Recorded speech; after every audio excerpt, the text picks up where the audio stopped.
So, oh my gosh, hold on. I gotta get this out, right? So here I was thinking, like, trying to piece all this stuff together. And of course, they have to wait until the last, like, 2 episodes to give us some vital information. And it works every time because I'm hooked, right? The show had, like, a totally slow beginning. Here I was thinking that it was really odd how they took out Jack out of the picture, like nothing else happened. And then Yelena comes out of the cut and she's like, okay, I was hired by someone. Here I was thinking it was Madam Hydra or whatever her name is really in the MCU. You know, that lady. And then we see this and Yelena's texting Kate and she's like, I know who hired me. And as soon as she said that, I was like, okay, it's Kingpin. And then we got a picture. It's Kingpin.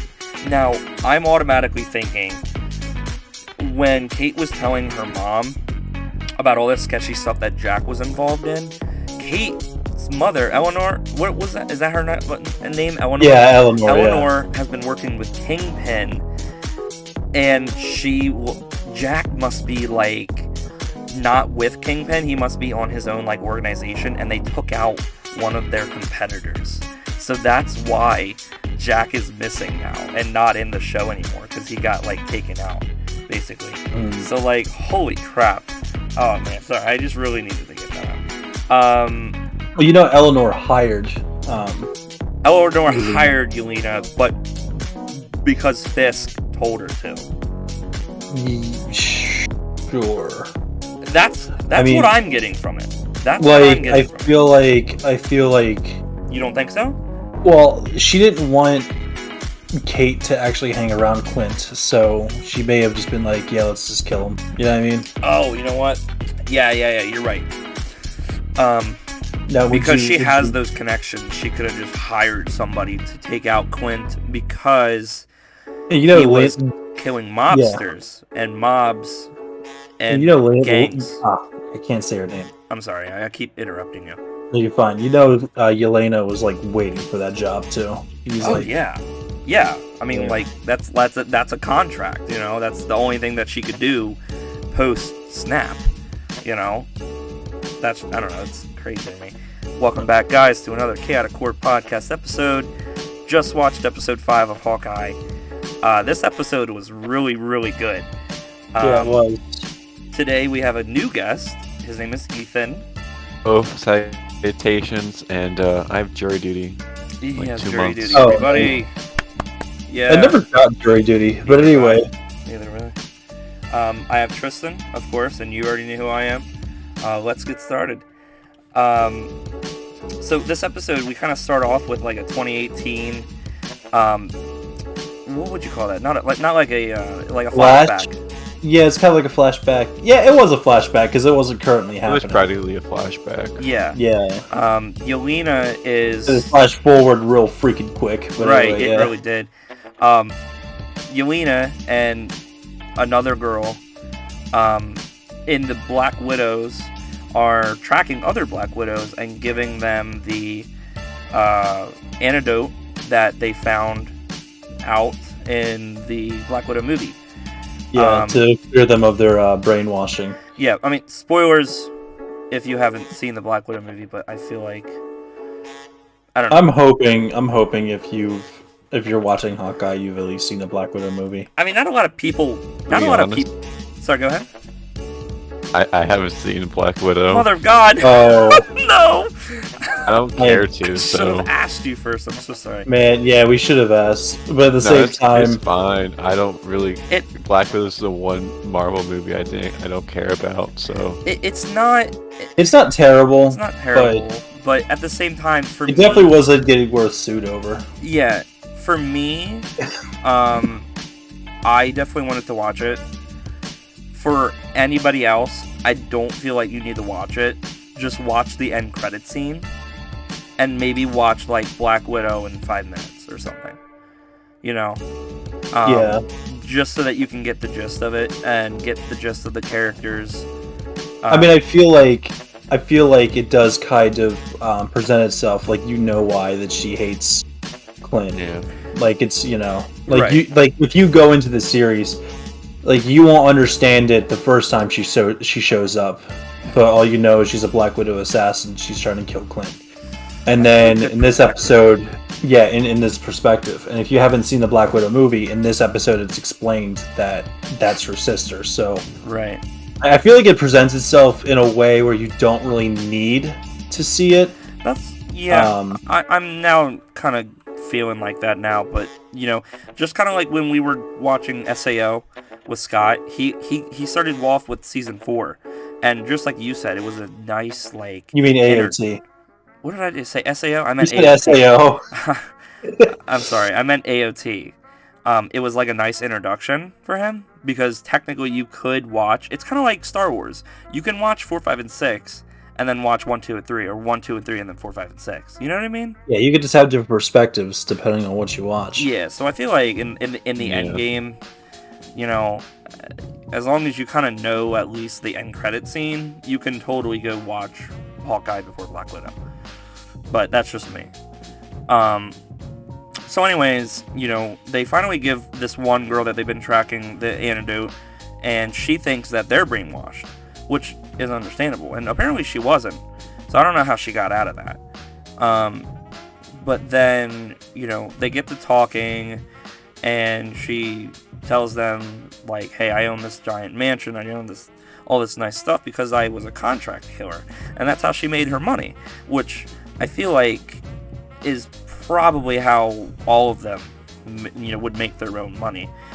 And then a really cool thing happens. Yelena goes to the bathroom, and then like the most unexpected thing happens. Here I was thinking like, Natasha isn't dead, because she looked like she kind of got offended when like they were talking about her sister, and I was like, wait, it's 2018, she's not dead. So then she's like washing her hands in the sink, and then instantly she gets snapped away, and I thought that was like really cool, a really nice perspective. Because I think it was really great how they presented it. Whereas like she snapped into dust and then rematerialized within like 5 seconds. Yeah, within 5 seconds, and then while she was I can't say the word. While she was reforming her human self, the paint on the walls like chipped away to a green paint, a different shade than it was before. I thought that really shot was. Go on, sorry. No, my bad. You good? You go on. I really like the shot of like her standing in front of that painting. Which painting? Like this whole, like I don't know how to describe it, but it was just like this big painting in the lady's house. Oh yeah. So it was really really good with cinematography, and like the whole show pretty much has good cinematography for the most part. Yeah, it's literally like the entire back wall is that entire. Yeah, it's a really huge painting. Yeah, I feel like that was there before though. Maybe it wasn't. I didn't notice it. Hold on. I could be wrong. 1 second. No, it looks like it was. It looks like it was something else. Actually, come to think of it. It wasn't. It wasn't. But no, and then of course it says like 5 years later. So I thought that was like a great, different perspective, and a great opening, to this whole episode. Probably like the best so far. Of course, we have one more episode next week. But in my opinion, probably like the best opening so far in this whole show. Then we skip to the year. I believe they're in the year 2025, if I'm not mistaken. I feel like it's 2023. I feel like 19 was Endgame, right? 19, or no, well, we got the movie in 2019, 18. Yeah. 2023, and then it's a year later, so it's 2024. I'm positive. Or is it The Witcher 2023?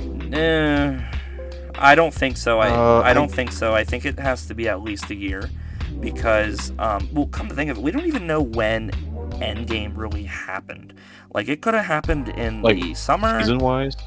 Yeah. Yeah, like season-wise. I just remember Spider-Man No Way Home, or Spider-Man Far From Home was a year. Black Widow, or not Black Widow, I'm sorry. WandaVision was supposedly like a month after. And Falcon and the Winter Soldier is supposedly like around that 1 month timeline.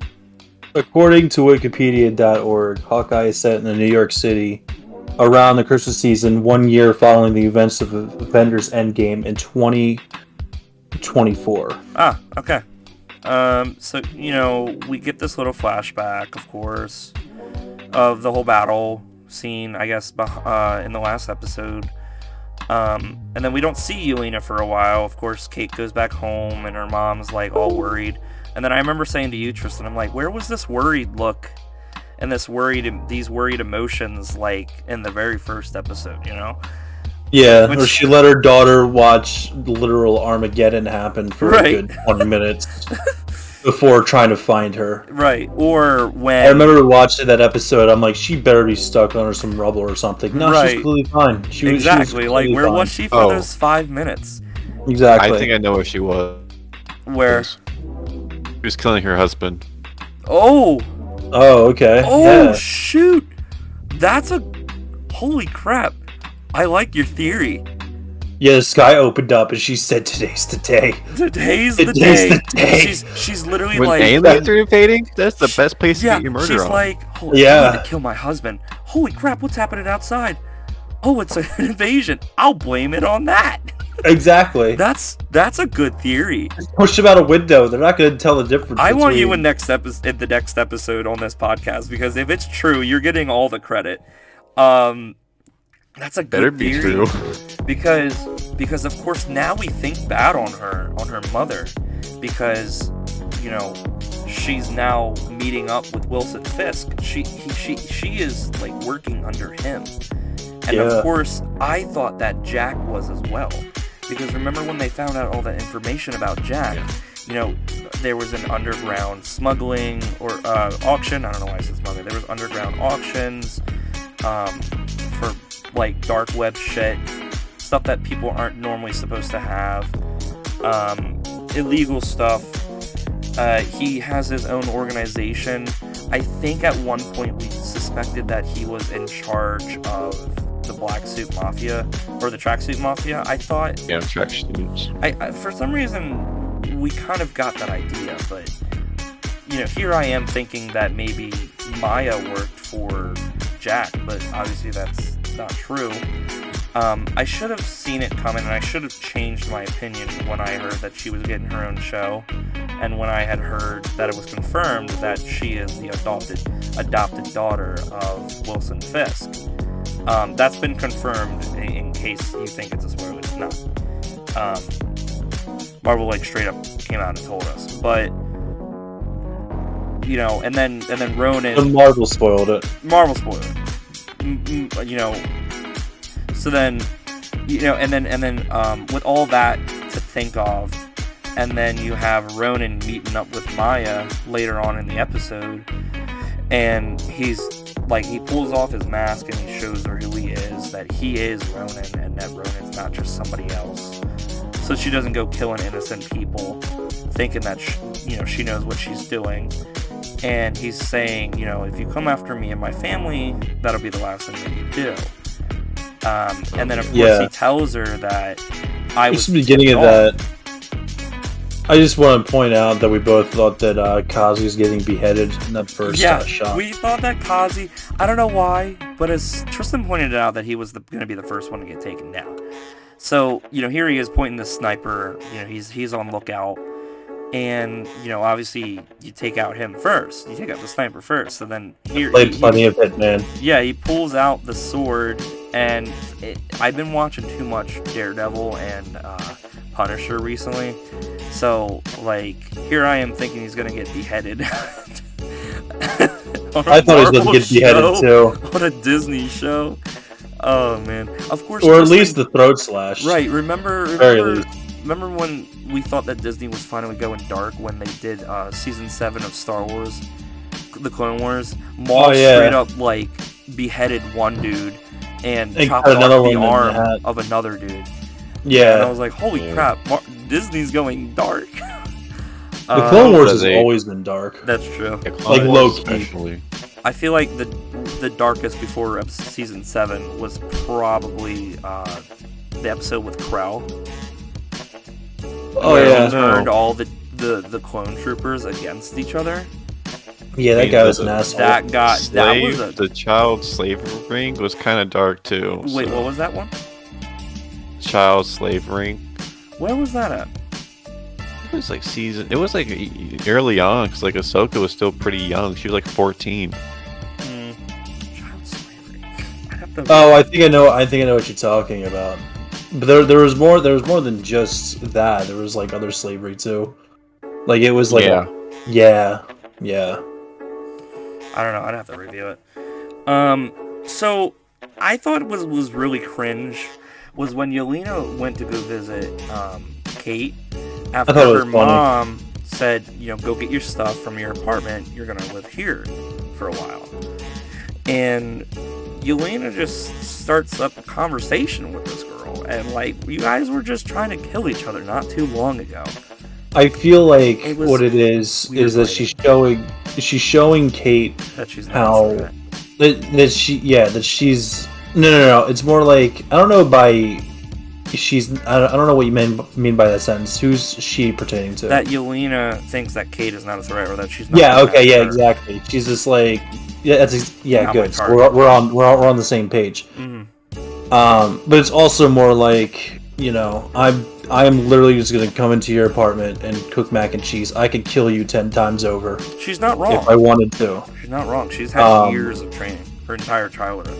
Exactly. So it's more of like a humiliation type of thing. Like Makes I could sense. literally do this and you couldn't do shit about it. Makes sense. Before we get so far, I just want to point out that I'm kind of disappointed by the fight scene. Which one? Between Clint and Echo. Ronan and in the junkyard. Yeah. It was a little. It was definitely short. I don't think it was supposed to be anything special. No, the shortness I don't have a problem with. I like short action scenes just as much as any other person. I didn't like was how it was filmed. It was how it was edited too. Like we had Chang-Chi, the same year. Oh yeah. And that movie has amazing action for the first half. Yeah, you can actually see the punches and stuff. Is that what you're getting at? You see the kicks, you see the punches, and then you're right. Go to this. This is true for a lot of recent Marvel fights too. They cut a lot. And same thing you said with action movies nowadays. But I just I was man, I really hope that something can live up to the Chang-Chi standards. The first half was so good when it comes to the action. And so far, it's been nothing but disappointment. See, that's a movie, though. I feel like, granted, I was stoked to hear when they started talking about doing the shows. I was like, okay, the shows are probably not going to do that well. But when they stated that the shows are going to look and feel just as good as the movies because the cinematography is going to be great, the story's not going to be trash. In my opinion, it's not trash like a show is. You know what I mean? I guess I don't know exactly how to word it. The cinematography is supposed to, it's supposed to feel like a movie. Yeah, it looks and feels just like you're watching a movie. It's just maybe they don't have it in the budget, or they don't want to make the fight scenes too out there because they don't have that much time. And also, it reflects Hawkeye's character. He's not an out there guy. True. He's not if it was he's a trained martial artist, but he's not trained by an ancient dad. Right. He doesn't have superpowers or wisdom. Neither did Shang-Chi, but he I feel like he had. I'm trying to defend myself here. He had the power of. I don't know. Shang-Chi had something he kind of did have a somewhat of a superpower. I don't know what it was. He had the power of chi, I guess, if that's what you want to say. Because are you talking about the movie? Or you talking about Shang-Chi? Because remember when he didn't even have the rings, his mother. Or take out him out of the equation. When his mother was facing his father in the beginning of the movie, she straight up airbending, right? You remember that? Yeah, I remember what that. was that? That's supernatural. So he had that, and we saw him demonstrate that too. So I feel he kind of did have somewhat like superpowers, you know. But I feel like in his case, it's just chi. You know what I mean? Yeah. But yes, Tristan the doesn't understand. I do understand, but I'm also in disagreement. Go on, Ethan.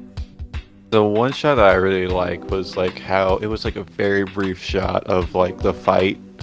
The camera was focusing on like a used car, like the front of it. Oh yeah. But you only saw like the shadows of them like doing the little fight, the reflection. And I thought it was really cool. Yeah, that wasn't a bad. That wasn't a bad. Oh yeah, I'm rewatching it. I just saw the part you're referencing. Yeah, that's pretty cool. What else? I just like how Ronan was like a horror villain, like that whole fight scene. What do you mean by that? Like he was like I don't want to use the term monster, but like how he was like so stealthy in no sense. Oh yeah, I thought that was pretty nice too. And, like most of the time he didn't pull his punches, except for that one guy. Right. He let a guy shoot himself in the knee. Yeah, I saw that. It's terrible. And then I'm thinking like the mafia covers medical bills. Right. Here I am thinking like, wouldn't That's she a hear mafia. that? And then I remember that she was deaf. She should feel it though. What does that mean? I feel like you would feel a gunshot. Oh, feel it. Yeah. Yeah, you probably would, but I feel like only if you're like, I don't know, you gotta think, because when you can hear, you feel the vibrations going in through your eardrums. Yeah. Straight to your body. If your eardrums don't work, I feel like you wouldn't actually feel it. Unless you were like Daredevil. The way that sound works is like, because it's quick. You know what I mean? Like it might be too quick. It's like a wave of molecules. Now, something as powerful as a gunshot, I feel like you would feel. Like, yeah, it's not going into your drums and not sending signals to your brain, but I feel like it would still. I don't know. I'm not a scientist, but I feel like you would still feel that vibration. No, you're on the right track. I agree with you, but I feel like something as small as a handgun versus like a machine gun. You know what I mean? Or even an assault rifle. Both are extremely loud. Right, but like I don't know. It's like more vibrations per second versus just that one that they only shot off. You know what I mean? I mean, you also got to think about their surroundings too. They are in New York City, so right, that's kind of a loud area. You know, and that sound will kind of like bounce off, but I feel like it'll lose that vibration a little bit, you know, as it just continues to bounce off of walls. You know what I mean? Yeah. Echo, if you will. Oof. Big oof. What about that scene where he went to the memorial and he just started talking to Natasha? Oh yeah, I like that one. They kind of ended it kind of abruptly. Yeah. Like it was clear that he was going somewhere, but I feel like he was still in the middle of his sentence as he was running. Right. I feel like that was a little too quick, but other than that, I did like that scene. The other thing about, I think, Kazi being the informant, I think it's basically clear at this point that Kazi was the one that tipped him off. You think so? Well, yeah, because when he first met up with like Kazi in the car, he talked to him like he knew him before. I think he actually made it clear that they knew each other before. And then fast forward to this, Maya is suspecting Kazi after Hawkeye or Ronan or Clint, whatever his name is, right, said that I had an informant from your boss. And of course Kazi wasn't at the meeting like Maya, suspected. And I just feel like all the pieces are in place for Kazi to be that informant. So, you gotta put everything into perspective. If she's the adopted daughter of Wilson Fisk, he didn't want her to die. Hence why she wasn't there when Ronan started attacking. Someone kind of knew that she wasn't there, and Ronan only attacked everybody else, including her uncle, who was her father at the time. And, you know, Ronan saw her come in, but he never went after her, you know, as she entered the building. He just kind of ran off after he finished whatever he was doing. He was killing off whatever organization her uncle was doing. I guess maybe he was trying to one-up Wilson Fisk, or trying to come into power, whereas he was maybe like losing a bit of his power, and he had to demonstrate his own power by killing off that little organization that was trying to build itself up. You know what I mean? I don't know. It's very interesting how they're gonna tell that. Does anyone else have like an idea of how they can go about doing that? Or like a theory as to why he would, you know, kill off his adopted daughter's little organization? Not really. I mean, they could have, I don't know, they could have disrespected him. I mean, he kind of wasn't very, how do I say, he was calm for the most part, but when Kingpin got angry, he got angry. Right. And that's what I like about him. They could have done something. It could be anything, honestly. Right. Yeah, there's a multitude of reasons why. Well, did anyone have a favorite part, real quick, before we end this episode? Definitely the blip scene. I'll agree with you on that. What about you, Ethan? I'm just waiting to see. I mean, the last episode, that was the one where he went to the Renaissance Fair, right? Yeah. No, that was like the first I'm just episode. waiting for Hawkeye to get a comic accurate suit. Oh, yeah, the comic book. Yeah.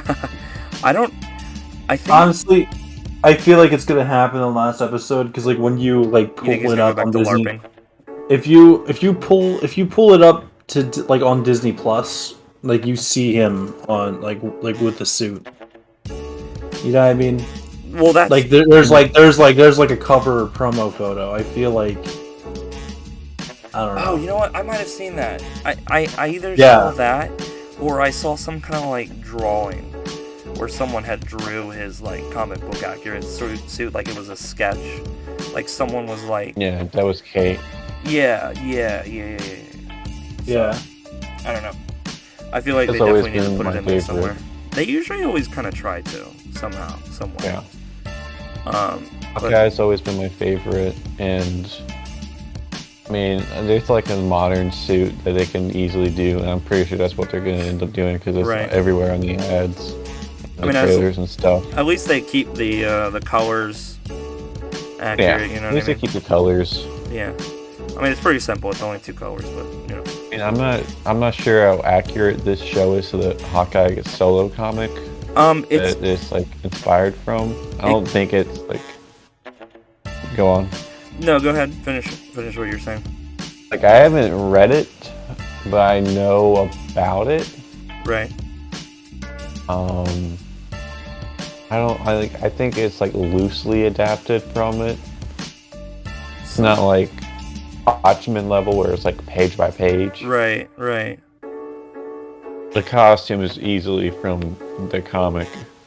So it's like the dog, and you mentioned something earlier, I think, when like you were watching it, how they trained the dog to close his eye. Oh, they trained the dog to close his eye, yeah, because there's a picture. I thought it was CG the whole time. No, and Haley Steinfeld actually like posed a picture with this same dog, and it's got both his eyes, and both of his eyes were like open. I don't know how they got that dog to do that, but it's kind of comical how they trained him to do that. What I was gonna say, I'm sorry. Some dedication there, honestly. What I was gonna say was it's more or less based off of volume. I believe it's volume 4. Right. About what? You good? Mid podcast research. It's based off. It's pretty much based off of volume 4.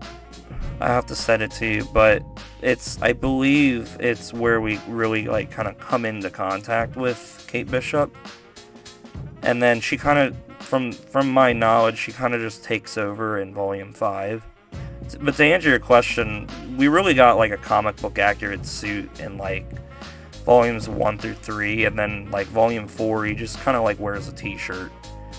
Yeah. And then, you know, he'll have like his like an arrow on it that's like purple and black. But I'll have to show you the some of the cover arts for some of the comics. They're really cool.